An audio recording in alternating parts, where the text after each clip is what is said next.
आजच्या मंत्रिमंडळ बैठकीमध्ये 41 महत्त्वाचे निर्णय. लाडकी बहीण योजनेला राज्य सरकारकडून मुदतवाढ.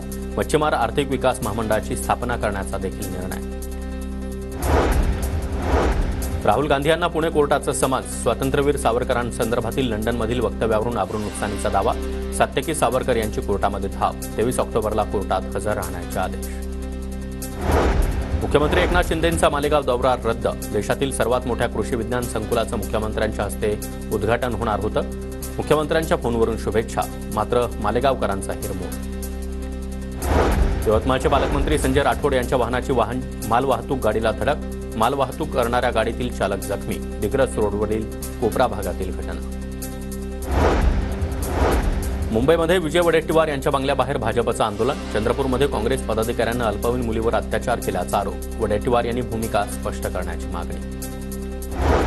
लाडकी बहीण योजनेविरोधात मुंबईत हायकोर्टाच्या नागपूर खंडपीठाची सरकारला नोटीस. 23 ऑक्टोबरपर्यंत जबाब नोंदवण्याचे आदेश. मोफत योजनांवर बंदी आणण्यासाठी कोर्टात याचिका. अकोल्यामध्ये लाडकी बहीण योजनेचे लाटलेले 9,000 रुपये दोघांनी परत केले. योजनेचा लाभ घेण्यासाठी 6 तरुणांनी भरले होते पैसे. अमरावतीच्या दर्यापूर उपजिल्हा रुग्णालयामध्ये रात्री 1 तास वीज पुरवठा खंडित. टॉर्च लावून उपचार करण्याची वेळ. रुग्णालयातील इन्व्हर्टर सेवा बंद असल्यानं नातेवाईक संतप्त. मुंबईतील प्राचीन बाणगंगा तलाव दूषित. तलावामध्ये मृत माशांचा खच. या तलावाकडे महानगरपालिकेचं दुर्लक्ष होत असल्याचा स्थानिकांचा आरोप. महाराष्ट्रातील शेतकऱ्यांसाठी खुशखबर. पीएम किसान आणि नमो शेतकरी योजनेचे 4,000 रुपये उद्या जमा होणार.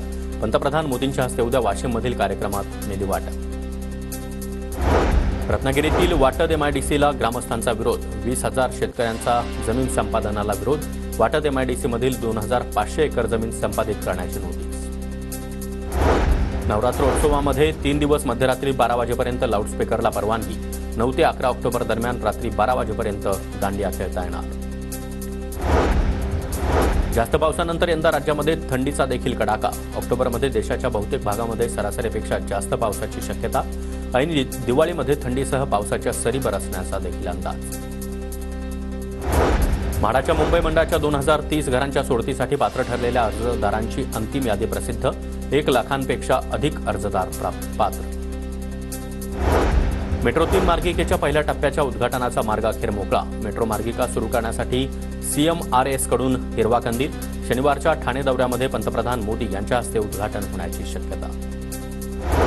मुंबईच्या पाणीपुरवठ्यावर देखरेख करणाऱ्या जल अभियंता विभागातील अभियंत्यांची 38% पदं रिक्त. रिक्त पदांमुळे पाणीपुरवठा व्यवस्थापनावर ताण.